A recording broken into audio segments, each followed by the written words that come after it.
Chers frères et sœurs en Jésus-Christ, chers amis de l'Évangile et de la Réforme, nous poursuivons aujourd'hui notre série de prédications sur l'Évangile selon Marc. Dans le premier passage, nous avons vu Jean le Baptiste préparer le chemin du Seigneur en appelant l'ancien peuple d'Israël à la repentance au temps de Jésus-Christ. Voici maintenant que paraît Jésus lui-même.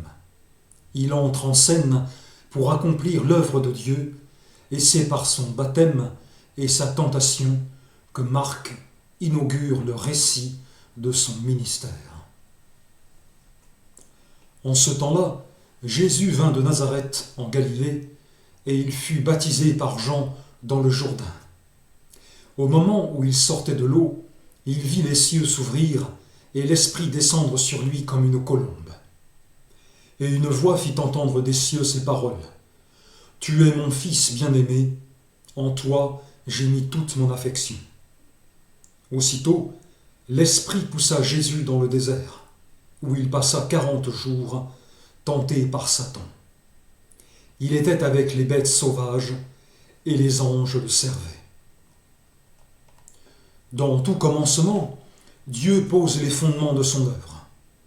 Après avoir préparé le peuple par la voix de Jean le Baptiste, il fait paraître son Fils unique, Jésus-Christ. Et avant que celui-ci n'annonce la bonne nouvelle, il doit d'abord entrer dans l'humilité du baptême et affronter l'épreuve du désert et de la tentation. Car celui qui doit sauver les hommes doit d'abord s'identifier à eux et vaincre en leur lieu et leur place, là où Adam, le premier homme, a été dominé par le serpent ancien, qui est le diable et Satan, comme nous le dit l'Apocalypse de Jean. Le Jourdain se termine au nord de la Judée, laquelle se trouve au sud de la Palestine, et Jésus vient depuis la Galilée, au nord, jusque vers Jean, dans le désert de Judée, pour être baptisé par lui.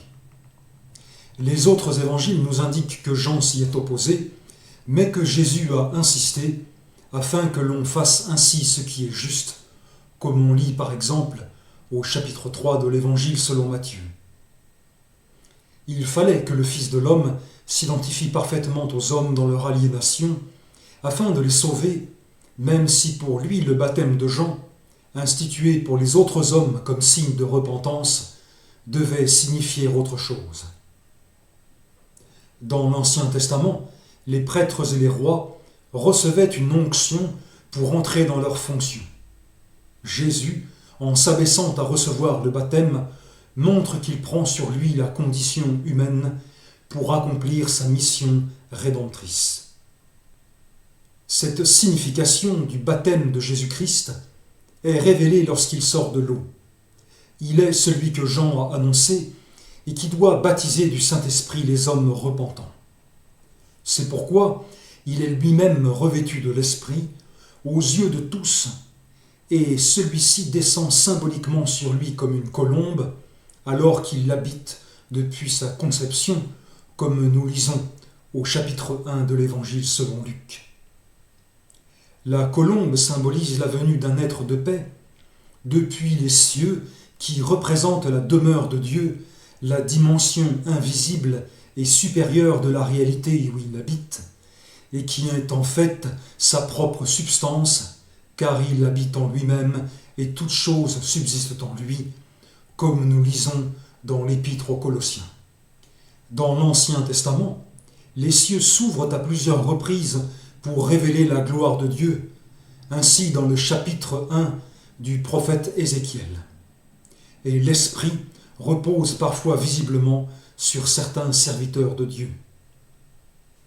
De même que Dieu n'a pas de voix physique parce qu'il n'a pas de corps, il emprunte ici le son de l'univers que les hommes peuvent entendre dans une théophanie, c'est-à-dire une manifestation de Dieu à travers la création. Par ces paroles, les témoins, et d'abord Jean, peuvent l'identifier de manière certaine comme le Fils de Dieu vers lequel ils doivent se tourner, parce que Dieu lui-même lui rend témoignage en attestant qu'il est bien son Fils bien-aimé, lui-même la personne de Dieu venu en chair parmi les hommes pour les ramener à la vie. Ici le Christ, dont nous savons par ailleurs qu'il fut très tôt conscient d'être venu pour faire la volonté de Dieu, qui est son Père, reçoit le témoignage extérieur qu'il est bien ce Fils de Dieu envoyé dans le monde, sans doute afin de le fortifier à l'heure où il doit entrer dans son œuvre. Une fois le baptême de Jésus accompli, et ce témoignage céleste rendu dans la présence du Père, du Fils et de l'Esprit Saint, celui-ci, qui dirige les hommes et qui conduit donc aussi Jésus, l'emmène dans le désert pour qu'il y soit éprouvé, afin de commencer sa carrière terrestre, ce qu'on aime appeler son ministère, mais qui n'est rien moins qu'une œuvre de refondation du monde. Jésus ne s'arrête pas auprès de Jean, mais la ferveur de l'Esprit le mène immédiatement à l'étape suivante de son existence. Le baptême a ouvert la reconnaissance publique du Christ comme Fils de Dieu et comme Messie, et marque une transition vers le crépuscule de l'œuvre de Jean, qui nous dit ailleurs dans l'Évangile, selon Jean, que Jésus doit désormais croître et lui diminuer.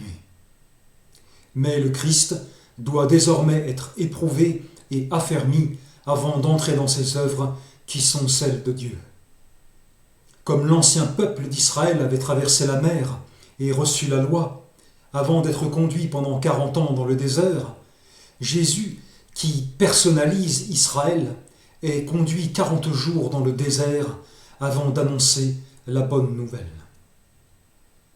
Ainsi, pendant 40 jours, où nous apprenons ailleurs qu'il jeûnait, Jésus est affaibli physiquement et confronté à l'essence de son combat spirituel.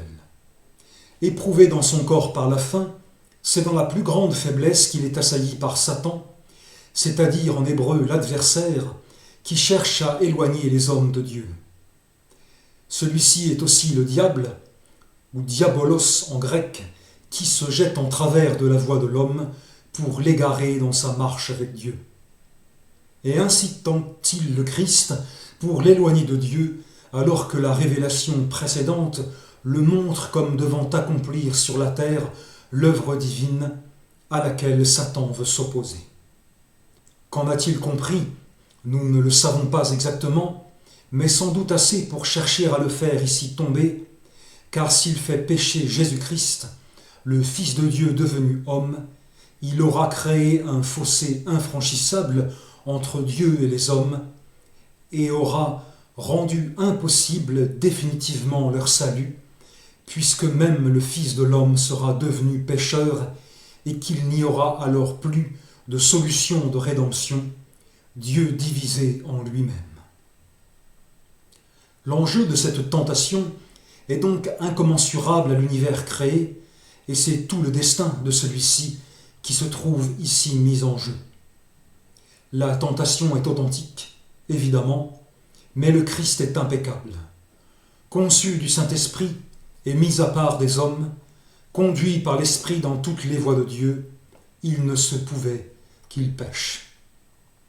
Jésus-Christ est donc confronté, après la glorieuse révélation publique de son baptême, à l'épreuve la plus dure de son existence, excepté la croix, où il doit être affermi dans son humanité comme Fils de Dieu et vaincre dès le commencement le diable, qui sera son adversaire dans les bons et les mauvais moments, jusqu'à la mort sur la croix, ultime épreuve de sa vie terrestre. En danger parmi les bêtes sauvages, dans l'affliction par sa précarité physique, il est pourtant gardé et protégé par les anges élus, ceux que l'Écriture appelle ainsi parce qu'ils ne se sont pas rebellés contre Dieu et exercent un service en faveur des hommes, comme on lit par exemple dans l'Épître aux Hébreux. Ainsi, nous devons être nous-mêmes revêtus de l'Esprit Saint pour marcher dans la voie que Dieu nous invite à emprunter sur la terre, et cela n'est possible que par une foi authentique au Fils de Dieu. Et lorsqu'à l'instar du Christ, Dieu nous a donné de comprendre que nous sommes alors enfants de Dieu, ce dont l'Esprit rend alors témoignage lui-même à notre esprit, comme nous lisons au chapitre 8 des Romains, il peut nous éprouver terriblement afin de nous affermir dans ses voies pour que nous puissions accomplir son dessein à notre égard.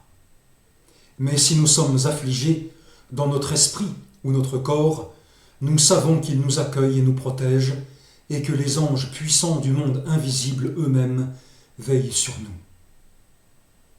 En conclusion, dans ce bref récit, Marc nous livre des précisions essentielles sur la personne du Christ, objet de notre foi. Jésus est le Fils de Dieu, identifié comme tel par le Père et revêtu de l'Esprit pour accomplir sa mission. Il est éprouvé dans son humanité, affrontant dès le commencement l'adversaire de Dieu pour vaincre là où tous les hommes ont failli. Et il nous montre que le chemin de la vie éternelle passe par l'épreuve sous la conduite de l'Esprit, afin que nous soyons affermis pour accomplir la volonté de Dieu. C'est ainsi que Jésus-Christ inaugure son œuvre, par le baptême, la tentation et la victoire, et c'est ainsi que nous sommes appelés à marcher dans ses voies, comme des enfants de Dieu et des frères bien-aimés du Christ. Que l'amour de Dieu le Père, la grâce de notre Seigneur Jésus-Christ et la communion du Saint-Esprit vous accompagnent.